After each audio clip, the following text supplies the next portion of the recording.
very good evening to you. Thanks for joining us on the Thursday edition of the show.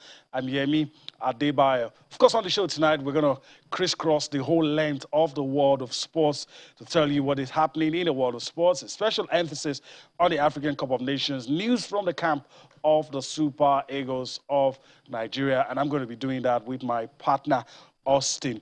Of course, will be joining us later on the show. First, let me quickly introduce, of course, our partner in the Lagos studio, Bolu Omoni. He joins us this lovely Thursday evening. Greetings to you, Bolu. Thanks for finding out time to be with us. I'm still going to say Happy New Year. Yeah, I was going there first. Good to be again, and start by saying Happy New Year. And at least on the day where the Super Eagles had their first training, expecting them to play their first game against the Cotton Sports Cameroon champions. I'm trying my best everywhere I've been in the last few days. Okay.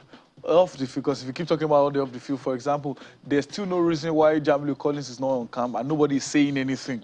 But again, with 25 players, before now we used to go with 23. So 25 is good enough. I think with the players we have, and one thing I like about everything, I love Guavon's politics. You will not hear him say his team. Today it is Sadiq Kumar has done so well. Tomorrow it is, no, I love how Taiwo Awoni has been playing. So I think he's playing mind games with his opposition. So it's a good one that he's not throwing all his eggs in the basket. It means one thing. Nobody knows who is playing or not. Yeah, nobody. It's good in a way. It could also be counterproductive. All right. Let's start off tonight telling you officially it's 3 days to go to Africa's biggest football competition, the African Cup of Nations. Cameroon ready to host the rest of Africa. Tournament starts on January 9. It's going to end on February the 6th. The Super Eagles' first game will be on Tuesday, January 11th against the Pharaohs of Egypt. All right, so that's the information for you. So let's start the show talking about the Super Eagles and their training session in Garoua. They've arrived. It's no longer news. Of course, still being expected are the two players you mentioned. You said we should not talk about off the field. A lot of people you can't avoid it sometimes. Again, the Odion Ighalo situation, how we're just going to allow that slot waste away. Then the question you ask yourself is, did Ighalo know the contract he signed? Didn't the NFF know those who invited him didn't know? So those are the things. Then people are saying, but he came in November. The excuse then was, well, the season just started, the filter. We can still excuse him for a few days. That one is during international break. Not now that you have to leave completely. So it's just sad. And I remember when Osimhen and Dennis were omitted from the squad. Even though I still feel we didn't fight for that. Because look at Watford did the same thing with Sarr. And Senegal fought and they got their man. Got their man back. After both guys left, I thought, okay, this is a chance for Cyril Dessers to get there because there are few Nigerian players that have had better numbers than Dessers this season, despite him not being a starter for his club. But here, I just hope the guys we have will not disappoint us. And let's see, the tournament, like you said, starts on in 3 days, and Nigeria's first game will be in 5 days. So let's see how it will go. All right, let's see how it goes. Pictures of the arrival of Nigeria's Super Eagles in Garoua. All right, so Austin joins us now. Greetings to you, Austin. It's good to have you with us as we take this ride together, crisscrossing the full length of the world of sports. Sporty greetings to you, Yemi, and of course, Bolu, and shout out to everyone watching us from different parts of the world. It's good to be back on the show. Action-packed world of sports. We're counting down to the 2021 AFCON happening in 2022. No thanks to COVID-19. Yemi, so much is happening, not just with the Super Eagles of Nigeria. Countries are beginning to find ways to adapt. Remember, I keep telling you guys that COVID-19 has reshuffled the world. So everybody must take extra precaution. Aubamenyang and his AFCON ambition is under threat right now because of COVID-19. Senegal, they're battling with COVID-19. But let's focus with the Super Eagles of Nigeria. It was great joy seeing them land in Garoua, and they're looking good. Team spirit seems to be bubbling. I listened to Coach Austin right after their first training session today, and he says that he loves the attitude. That's a good one. He also described the team's level of operation as professional. So the signs look good. There's been questions here and there, comments. Some fans are murmuring. Others are saying we're going for a big AFCON competition and we didn't have any warm-up games. Some people are sad that Odion Ighalo isn't part of the mix again. So much talks here and there. But I just want people to know that, look, There's no time that we prepare for this sort of competition that we don't get all these sort of talks. Let's just rally around the team. If you bleed the green, white, green of Nigeria, you should stand behind the Super Eagles and then wish them all the best when the competition kicks off. All right, we'll be wishing them all the best. All right, let's show our viewers the Super Eagles group matches. It is guaranteed. We're going to play 3 matches. A lot of the fans expect we will play more than 3 matches, but whatever happens, these 3 matches are guaranteed group matches. The first one, Tuesday, January 11th, Nigeria will be up against the Pharaohs of Egypt, Stade Iran in Garoua. That's where the game will play. At 5 p.m. Nigerian time is where that game, that's Nigeria's opener against Sudan. It's going to be on January 15th, 4 days later. And same venue, Garoua, as well. The game will be played. And the last game, of course, it's going to be the one against Guinea-Bissau. And that's going to be on the 19th of January. Bully, let me just quickly come to you. I don't know if you share the sentiments, and Austin will pitch in on this as well. A lot of people feel the most important game is the game against Egypt. Yep. And a lot of people are also happy it's the first game. A lot of people think those other 2 matches are winnable, although Cape Verde and Central African Republic gave us some things to think about. But do you see that way as well, that the way we start will matter in this tournament? Well, very, very key. Normally, in most group games, the big games in quote always happen on the last day. But you may be a bit complacent when you play yourselves last. Maybe let's try. But if you lose your first match against the best, because if you are playing, let's say, Sudan first, and we lose against Sudan, there's more problem because you'll be thinking about Egypt last. But if you play an Egypt and lose, you still sit down and think, well, okay, well, Guinea-Bissau and Sudan are winnable. So I think I like we're playing Egypt first. So whatever the outcome is, win is perfect. If we lose that game, at least, you still have 2 lesser opponents to recover against. So, yeah, it has to be. So that's why I like that. We are playing Egypt first. On paper, like I say it all the time, same thing I said during the last AFCON. I think we have one of the best squad in Africa. We have the best front line. There's nothing anyone to tell. In this tournament, we have the best forward line. When you say best forward line, people will tell you Salah is better than all our front line. Yes, but after Salah, what next? They will tell you Senegal. After Senegal, what next? Yes, you mentioned Sa.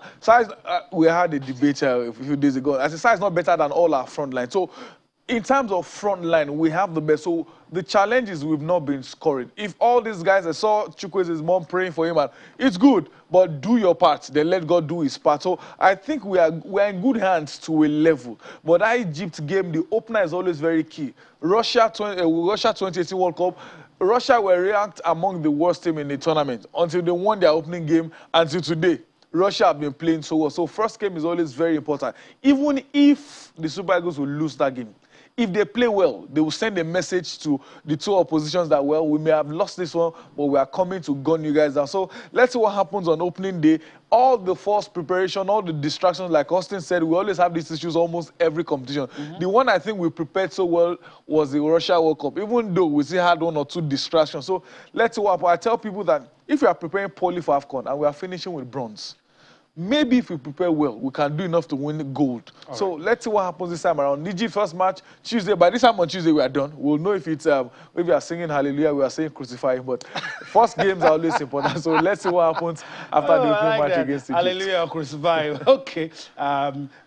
Those are one of the 2 possible outcomes after every match. All right, let me pass the baton to Austin. I don't know if there's anything left to say about the Super Eagles, but the story of COVID-19 ravaging teams on the continent, it continues. It's not just Gabon that you mentioned. There are a lot of countries battling with this. The host nation itself also having its own issues. But let me allow you to take it away. Pierre-Emerick Aubamenyang, just when you think he's left his issues behind, then this comes up.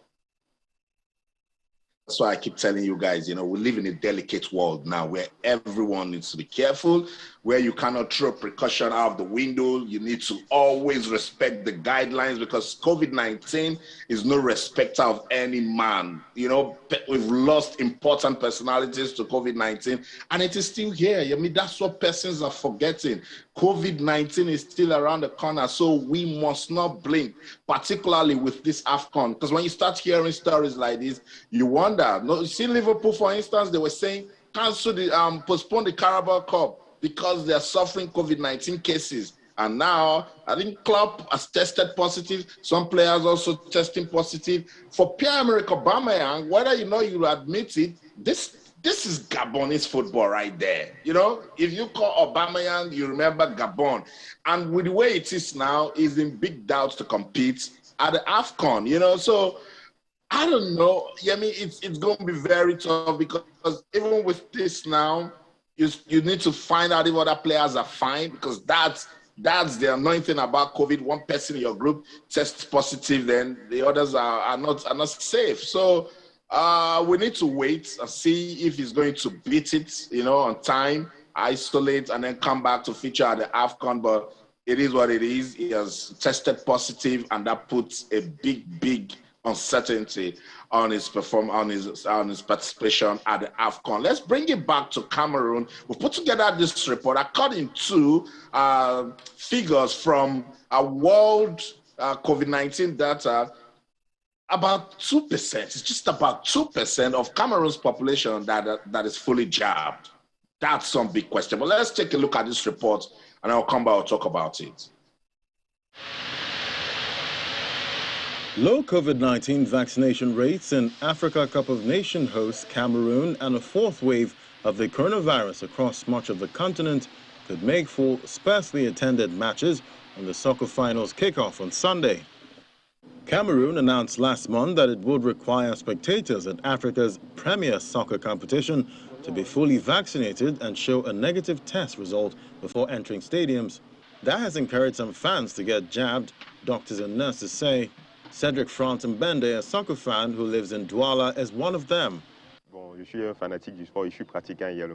I am a fan of the sport, and I play as well.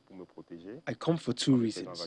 Firstly, to protect myself by getting vaccinated, and also to get to the stadium to take part in this special event. Doctors and nurses said they had seen an uptick in vaccinations since the government announced the stadium policy. At the moment, here at the center, we have people who wish to travel. We have the people who want to get vaccinated to reinforce their immune system. And now we have those who want to get vaccinated because it's a condition to access the stadiums. But the overall vaccination numbers remain extremely low. Just 2.3% of Cameroon's more than 26 million people are fully vaccinated. Health Ministry data shows, even though doses are now widely available. Yannick Dutse, who was playing in a pickup match in Douala one recent afternoon, said he had dreamed of going to see Cameroon's indomitable Lions play in the tournament, but that the vaccination requirement was a deal breaker.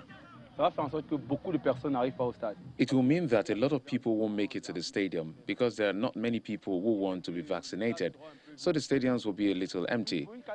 For such an AFCON, it's true we can say it is the first AFCON for us because we're young. It will be very difficult, so I'd prefer still to do a test to get to the stadium, but the vaccine, I'm against it. Others, like Moise Nyoma Dindikwa, are still hesitating.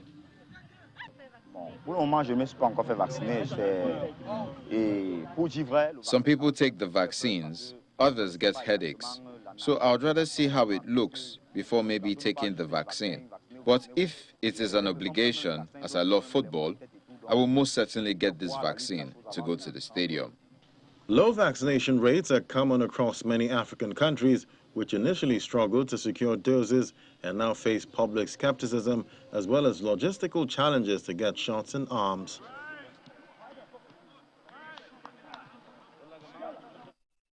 So now you understand why we need to be worried, because even some of the fans don't even believe in taking the vaccine. So we've got a big problem here. Only about 2% of the country's population, talking about Cameroon, are fully vaccinated. And CAF has said for you to get into the stadium, you need to be fully vaccinated and present a COVID-19 negative test. Bolu, CAF has also said at the different centers, only 60% will be allowed into the stadium capacity, while for Cameroon matches, 80%. Does this make you worry about the attendance record at the AFCON? Well, even before this game, I think we talked about it a few weeks ago that in Europe now, many stadiums have full capacity, 100%, where the COVID-19 cases are rising almost every day. But all through the qualifiers in Africa, we have limited numbers. At the point, even in Nigeria, I think 1 or 2 games, fans were not even allowed into the stadiums. But again, when you hear numbers like just 2%, you have to be worried a bit. But again, I think people have a wrong conception about the vaccination. That's why some believe vaccination cures you from COVID. I think that's where the major challenge is. And when you now hear about someone is vaccinated and they test positive, why should I take it? Probably for poor sensitization. But I like that they are standing on. We would rather not have anyone in stadium and let the AFCON go on. That to allow people in the stadium and let them probably for whatever reason affect others. So irrespective of crowd or no crowd, whatever, we just want to enjoy the Africa Cup of Nations because the game going on is the most important thing. I think for now, Cameroon have cut their losses in terms of maybe so many things. So I'm sure they would rather let's just play, at least don't let our money waste. Because one of the reasons why people say they will not cancel this tournament is does CAF have enough money to postpone again? Even the Olympic Games was stated clear that if they had postponed again last year, it would have been gone for Tokyo and moved to the next session. So I think it's for everyone to play their part. If you are sure that you've been vaccinated, go to the stadium, like you said, present it. And if you are not, sit down in your house and watch the game. If you are not showing it on local TV, well, you can read it from the news. So it's just, now it's not about the fans. It's about the players. Without those players competing, there will be no African Cup of Nations. So I think if you are not selfish, you should consider the players as well. And if you know you are not ready, you don't qualify to be in the stadium, just sit in your house and enjoy the games. And let those that qualify to go to the stadium, go there, watch and support. Bolu, Yemi, COVID-19, as we know, is a very complex issue. Yep. So it's not even about who comes to the stadium. If you go to a hotel where the cases are high, you're likely going to contact it. That's why everyone needs to be vaccinated. Yep. I know that people have different views about the vaccine. For instance, I was at the Emirates Stadium on New Year's Day to watch Arsenal and Manchester City. Here in the UK, if you're vaccinated twice, it goes right into your NHS app. And so they see your record. But even with that, they still wanted me to present a lateral flow test, negative test. It shows that they want to keep everyone safe. They're not forcing you to come to the stadium. But if you want to come to the stadium, just for the sake of other persons who have done the right thing, we need to be safe. And I think that's the message Cameroon should be preaching. Hear me? Can you remember when I said Cameroon isn't doing enough for strategic communication? Sure. All of this sort of information, all of this data, they should have done something to educate the people. Because if you look at that report, the people still have doubts about the vaccine. Some people just don't care. Yeah. Okay, yeah. I go to the stadium, I'm fully vaccinated, I'm fine. On my way out, I get in contact with a taxi driver who isn't. It's scary. It's a problem. Yeah, really. It's really scary. And of course, what we are reading in the papers about a new variant with 47 mutations, and also reports in France that somebody traveled to Cameroon, caught the new, all of those things. I'm very sure the Western media have folded their hands. They're looking at the situation and they are waiting. They're waiting. You will be scared. There are fears that this might become a super spreader if just 2% of, we talked about Gabon. Already 3 people in the camp, the coach, one of the players, trying to isolate. You have all of these countries coming, and you're having one case or the other coming into a country where they have just 2%. So you have to, as much as we love football, you have to be scared. That's something. And look, you talk about your experiences in the UK. I mean, we don't need to kid ourselves. You're not going to get that in Cameroon. You won't get that in Cameroon. It's a unique situation. That's the problem. We don't have that level of technology. That's the problem. We don't have that level of technology here in Africa. So then we resort to what we are used to doing, which is to throw our hands up in the air and hope that God keeps this from becoming a super spreader. I know, Yemi, and that's what I'm talking about. We lack processes. And we look, we're Africans. When it's good, we say it's good and we jump at it. For instance, I would say Europeans back off from our competition. We're going to have it. But we're talking about safety here, and you cannot compromise safety. Look, there's nothing I can do to my NHS app. If I'm not vaccinated, these guys will know. They just scan the barcode and it tells them, it brings out my record. And then I still present a negative test to get into the stadium. When I go to White Hart Lane before this recent surge in cases, they'll just check that you're double vaccinated. But now they still want to be sure that you are testing negative. Those are processes. You see, these guys want to make sure that everybody's fine. Do you, in the last 2 weeks, see the way they've been postponing games in the EPL? There's nothing wrong with Cameroon coming out to say, look, we know that we haven't done our bit in curbing COVID-19, so we might not even take fans. Safety, let's do all we can for safety. That's what I'm talking about. And you and I know that if you say, present one document for people to get to the stadium, some persons will forge. We forge documents. Some authorities will use, some people who are bigger than the law will use, you're not the name calling thing. And I'm saying that, guys, let's not play with this. Let's not go from what can be avoided to a die known or sorry. Yeah, that's the situation. Also, we need to go on a break. Surely we can go on and on about this. We have a lot of ground to cover. But first, let's go on a break. We'll return to still talk a little about the AFCON. We'll talk about Cameroon Usman, his efforts to promote mixed martial arts in Nigeria. And, of course, talk about what's happening in the English Premier League. COVID-19 still ravaging a lot of the clubs in England. And, of course, the biggest piece of news coming out of tennis, Novak Djokovic in a detention center in Melbourne. We'll do all of that when we return from this break.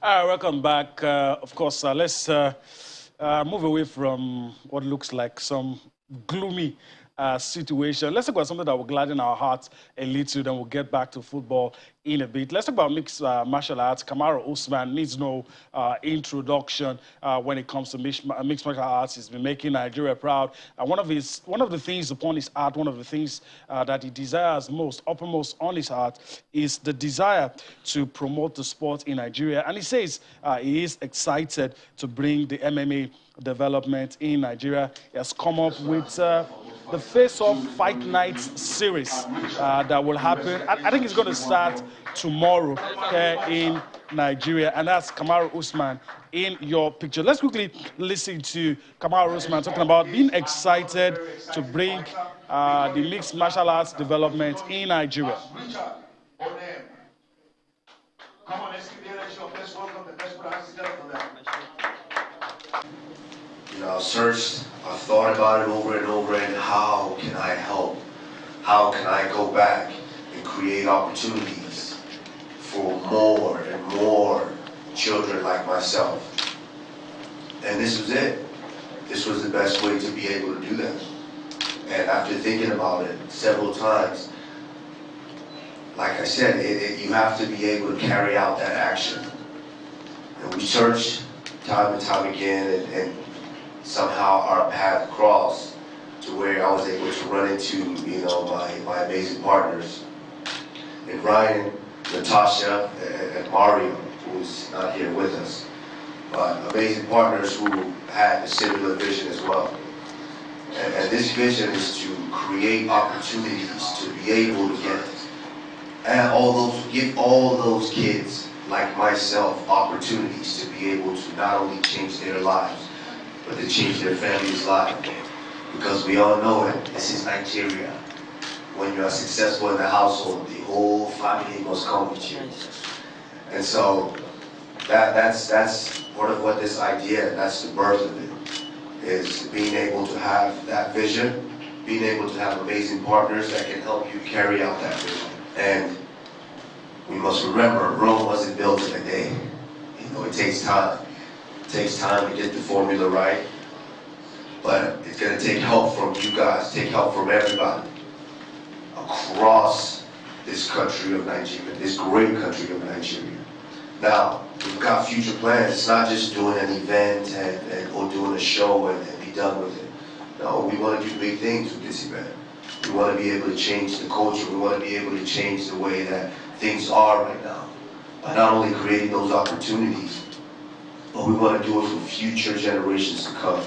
We have big plans to continue all of this, and we want to put into place plans of creating infrastructure, to building things that are not only going to attract tourists to our great country, but things that are going to bring economic stability to all of Nigeria, to eventually all of Africa. All right, Kamaru Usman talking about how excited he is to bring in the MMA to Nigeria. Of course, talking about the importance of giving kids the opportunity, kids like himself, the opportunity he had made him what he is. And he also talked about having supporters. Let's listen to one of the people providing support and also those guys giving him what he needs to make this happen in Nigeria. Let's quickly listen to Ryan Fayyad talking about his excitement to see Usman bring the MMA to the Nigerian space. Another very exciting fighter. Today we feel really good. We have Kamaru Usman as our partner, as our face. I think we have achieved this in a significantly short period of time.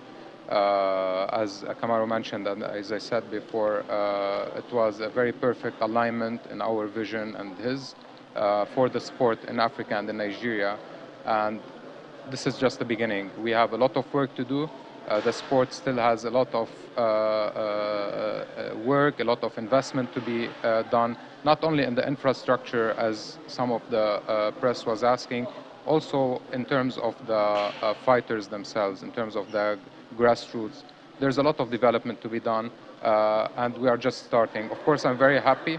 I'm very proud of where we are now. I'm proud of our fighters. This first face-off fight night will feature 6 of our last year fighters in the African knockout. These guys have developed tremendously since the last season, since they came in first, because we brought them trainers from abroad. They had a lot of training sessions. They stayed for 2 months in a closed training camp. So I'm really proud. I can't wait to see these guys fight again. Basically, you're going to see a lot of fights. You're going to see a lot of tough fights. You're going to see our guys actually take it to the cage and showcase their talent. And we are also going to see Kamaru attend and watch local, homebred fighters fight in front of him. I'm really excited. I'm really excited to get for Kamaru's feedback about the fights and so on. And I'm really excited for the guys. They got this opportunity to meet with Kamaru. He's an idol to everybody who is in mixed martial arts all over the world. He's an example, and for them this is really important for their careers moving forward. All right, some of the people giving support and helping Kamaru fulfill his dream of bringing this to Nigeria and giving kids the opportunity. Let me go to Bolu quickly. Your take on this, Kamaru using his influence and also the supporters being happy that somebody with the caliber of Kamaru coming back here. It's the beginning, but it shows there's a long way this could go in helping the kids exhibit their talent and get to the top. Well, we've said it over time, grassroots development can never be overemphasized. And it's also always very important and interesting when you see people giving back. We see it every time abroad, the NBA players going back to their states or their countries, local governments trying to develop. We've seen many football stars doing the same thing. So even in Nigeria, some are trying, even football, and also if the government, or like I think many have said over time, the government will not do everything. But at least if we have people who have been successful in different sports come back home and try to use their influence, normally maybe 5 and 4 limited may not have thought of coming to Nigeria. But when they see someone like Kamaru Usman, they decided to partner with him. Like what the Fayyad guy said, he said, it's good to partner with him. You can't love mixed martial art and you say you don't like Kamaru Usman. It's not possible. Same way many Nigerians love the style bender, visual addition. So I think it's something very key, something very important. And we look forward to when the fight that will happen. And he said something key. Those they saw in Africa last year, they took them about 2 months in camp, trained them with professional coaches abroad. Who knows what the next level could be for the guys that win in Nigeria. So we wish all of them all the best. You can't have all winners, but whoever will be the ones to win and enjoy it, wish them all the best. Maybe when they go to that level, they can also come home and impact. All right, maybe they can also come home and give back to the society that has produced them. All right, let me go back to Austin. Let's pass the baton, but we're still talking combat sports on the show. Yeah. I think it's only fair that I allow Austin also talk about Kamaru Usman a bit before we go to our next port of call, which is Anthony Joshua. I mean, I'm very delighted. I'm very sure you are as well with what Kamaru is doing, and hopefully we'll see more. The Nigerian Nightmare, I'm super proud of him. I love men who say things and do them. I remember when we talked to him about 2 months ago, he told us, look, that he's pumped up about developing mixed martial arts in Nigeria. And look at him, just under 1 month, he's already keeping to that promise, that's integrity right there. So well done, Kamaru Usman.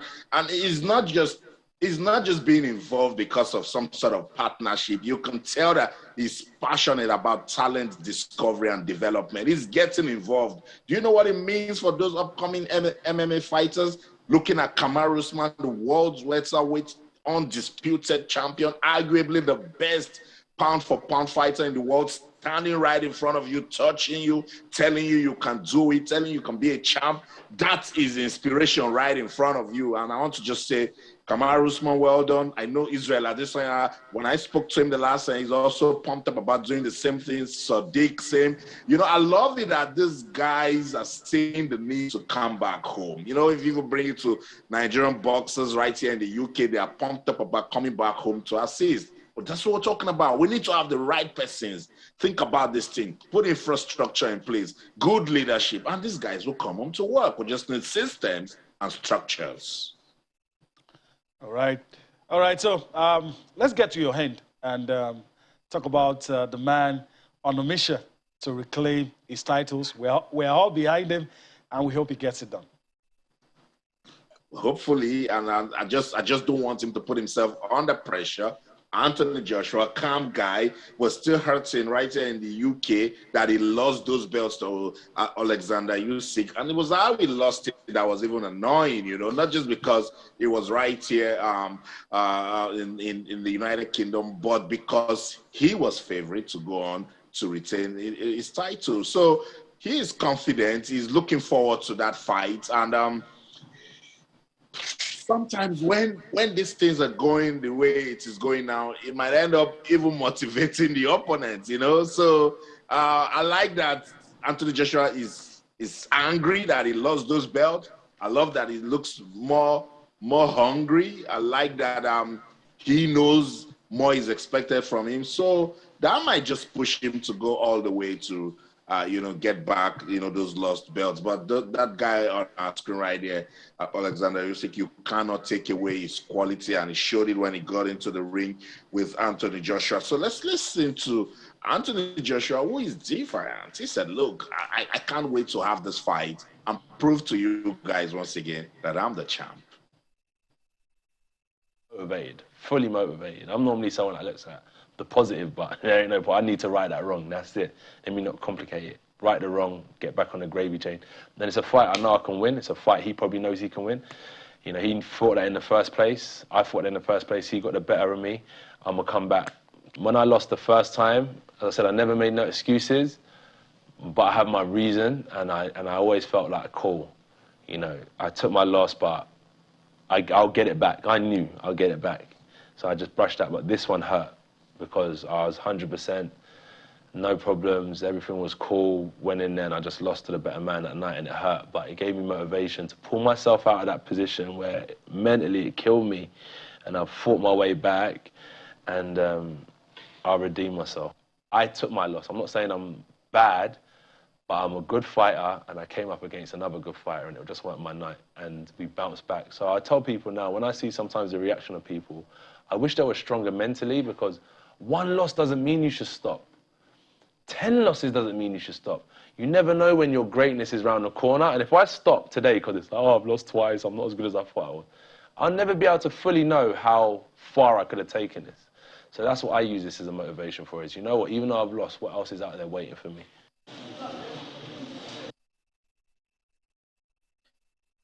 One loss doesn't mean you should stop. 10 losses shouldn't mean you should also stop. I love the vibes from Anthony Joshua.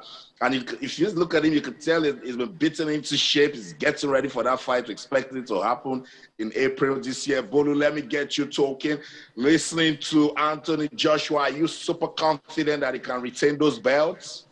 Well, first off, yeah, if he wants to win that fight, he needs to do something different from what he did in the first leg. Remember when he lost to Ruiz, he went for the kill against Ruiz, and it felt like he went against someone who can brawl better, and they changed. He went back to his Olympic style in the second leg and won. So now he needs to look for something, because I don't think he can defeat UC going for maybe jabs together, going for points. No, he probably needs to go for the kill, and he has what it takes. We saw him against the Klitschko. He has what it takes. He just needs to bring out that dirty, that crazy, that brawler in him to win this fight. Now, like he rightly said, even UC could be more pumped. Oh, you think I'm that? Oh, let's see what happens. But for him to win, he'll need more than mentality. He's saying the right words, but when he gets into that four squared ropes, it's a different ballgame entirely. But again, we've seen AJ do this over and over. He has beaten the best of the best. So I think he has what it takes. If he gets to the ring, if he does the right things, and it's his day, he can end up winning that fight and getting all his belts.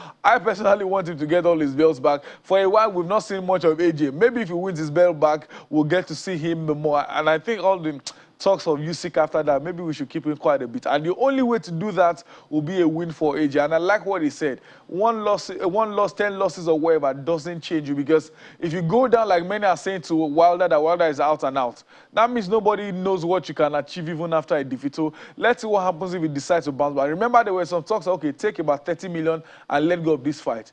Now we say no. He could have taken that money and sit back and maybe challenge later the winner between himself and Tyson Fury, but he wants to fight for his belt. And I think that's good enough confidence booster for him. Wish him all the best. I personally want him to get his belt back, even though I don't want him to face Tyson Fury. But whatever happens, I want AJ to get his belt back. That's it. Anthony Joshua getting ready for that big rematch against Alexander Usyk. When he said one loss, don't stop, I was like, okay. When he said 10 losses, I said, no way, because he's got 2 losses now.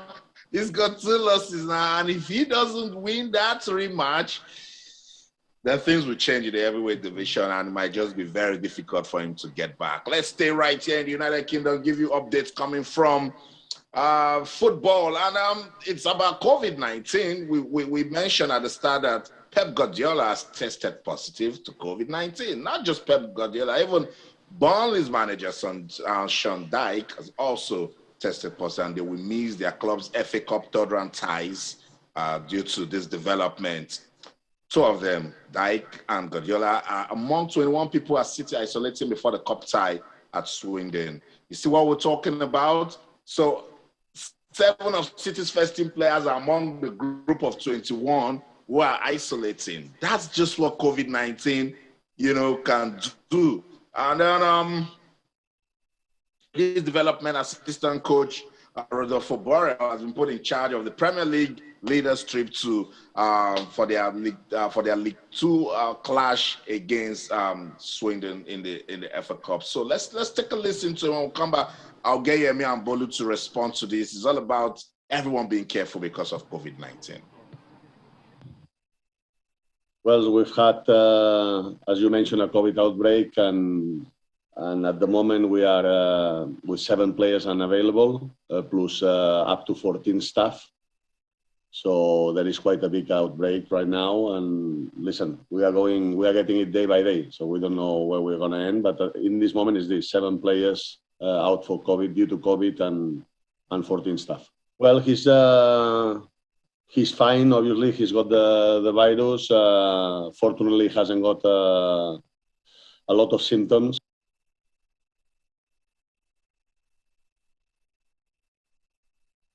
So none of the teams, talking about Manchester City or Burnley, gave any, worries about the games.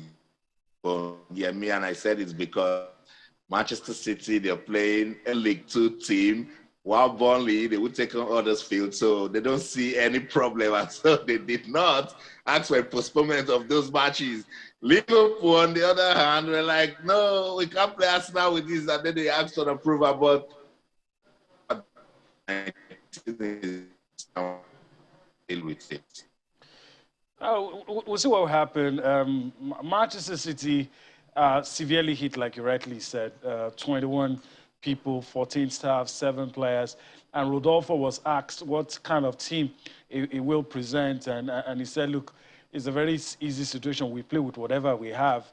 They're likely going to put some, second team players or junior team players in the squad. But like you said, I suspect that they feel they will still have enough to win that encounter. So there's probably no reason to call for. But you don't know what's going to happen after that. You don't know if some others will come up with COVID again. So it's going to be very interesting to see what happens in that one. Pep Guardiola and one of the assistants are down with COVID.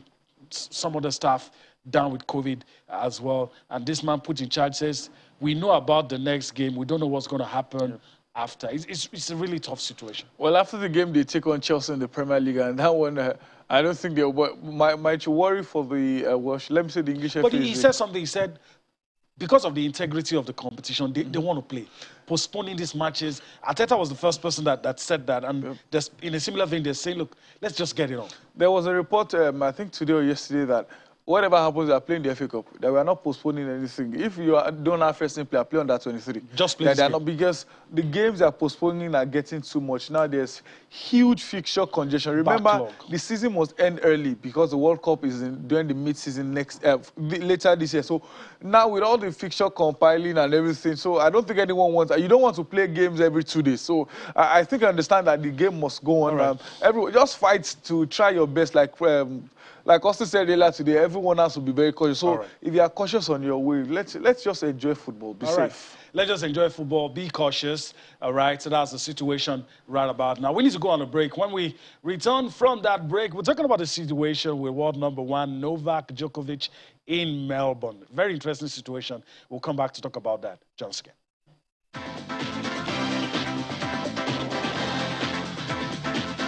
All right, welcome back. We're on the home stretch. It's now time to talk about world number 1, Novak Djokovic. Very interesting situation going on in Melbourne right about now. Let's start with some updates that we have. Novak Djokovic comes up telling us he has a medical exemption. He lands in Melbourne. And of course, the authorities say, well, you don't have a clearance to be here. You didn't get the sort of visa that you need to get. And he gets driven into a detention center, so to speak, and he's being kept there. And of course, it's been said that he might be told to go back to his country. But of course, his lawyers are fighting that. So let's look at the sequence of events that happened. Let's see protesters saying, look, you have to cancel these detention centers. They're saying that Novak Djokovic is being kept like a refugee. And of course, you listen to, these are the pictures, was a candlelit vigil held at the place where Novak Djokovic is kept. And of course, the authorities arresting a few people during this showdown with the fans of Novak Djokovic. And of course, it's no longer news that he's been denied the visa. Let me just quickly go back to Austin. I mean, your take on all of this. We always knew this was going to happen. And are they doing this because it's Novak Djokovic? Would we be having this situation if it was a lesser known person? I mean, we will be having it because I still stand on the part of safety. When they were giving Djokovic that exemption, I said it yesterday to some colleagues that these people are looking for trouble, you know? And you listen to Bati, you see the way she tried to evade the question. At the end of the day, they will accuse authorities of double standards. Is it because it's Novak Djokovic, you know? And rules are rules. So we have to stay with the rules, you know? I don't like where this is going, you know, because this guy has done so good with tennis. He's a model. He's from Serbia. So before you know, people start saying, oh, what makes him think he can come to Australia and trample on their rules, it will be misinterpreted. That's why having this sort of protest. Remember, we had this sort of situation with Kyrie Irving, fans protesting that he has a right to play even if he's not vaccinated. The NBA had to bend. But this is a different situation. No, so yeah, I mean, I don't think it would be different if it was someone who's not as big as Novak Djokovic. And it even gets worse that it's a big player. So you have to make sure that rules are rules. Quick one, Austin. Do you think the authorities will bend down? Because as high as the Prime Minister, they're saying if you don't have what is required, we're not going to allow you to stay. So what do you think will happen on Monday when the hearing is held? Whatever happens, I mean, I don't think Djokovic is even in the right state of mind to compete at the moment. He loves competing in Melbourne, but this right here is a big dent. And I know to an extent, they would want to just, consider his personality and let him play. But that will also backfire because there are some players who are waiting. We don't know where the world is heading to. This will always come up as the reference point. Oh, because it was Novak Djokovic. You allowed him. Now you can't do this because of this and this and that and that. I was listening to Rafael Nadal, and he was trying so hard not to even talk about it because he knows that they will quote him when this conversation goes south, So I strongly believe he will win the appeal on Monday, but with all of this that has happened, how is he going to compete? Because there will be a lot of boos, trust me. Yeah, they will. Fans are divided. Some hungry the way Novak Djokovic has been treated. Some are saying, who do you think you are, by the way? So it's dividing opinion. But you brought up Rafael Nadal. So let's listen to Rafael Nadal talking about the situation. Look, he says, look, I feel sorry for Novak, but he knew what he was up against when he took that decision. So let's listen to Rafael Nadal. If he wanted, he will be playing here in Australia without a problem. No, he went through another. He makes his own decisions, and everybody is free to take their own decisions. But then there are some consequences, no. And of course, I don't like the situation that is happening. In some way, I feel sorry for him, but at the same time, he knew the conditions since a lot of months ago, so he makes his own decision. I could spend an hour dissecting all of the things Rafael Nadal said, but it's not going to be fair if I don't like Bolu. I'll say it, before we wrap things up on the show. A lot to unpack, Bolu, from the fans, but in a minute or two, quickly if you can, Rafael Nadal's comments on the Djokovic situation. Just like Austin said, immediately the medical exemption issue came up, I knew this was trouble. The nation had said this is what we want, but the organizers of the event want the greatest player in their event. He has to come. Medical exemption is trouble because if I own my house and I'm saying I don't want a white car in my house, and I say, okay, because I may be the richest tenant, you decide to tell your friend to bring a white car, you are looking for trouble already. I can decide to burn down the car because I gave you an instruction, and that's exactly what. So I like Nadal. He's not trying to say yes, he's not trying to say no, but you can hear his statement that he knew what he was fighting for. Like Austin Riley said, even if he wins the case on Monday, which I don't think he will win, is he in the right state of mind to even play anything? All the off-field distractions. How are we even sure he's okay now where he is? Sorry, let me throw this. Do you blame his team? You told the world you had a medical exemption. All of those things were not in your visa.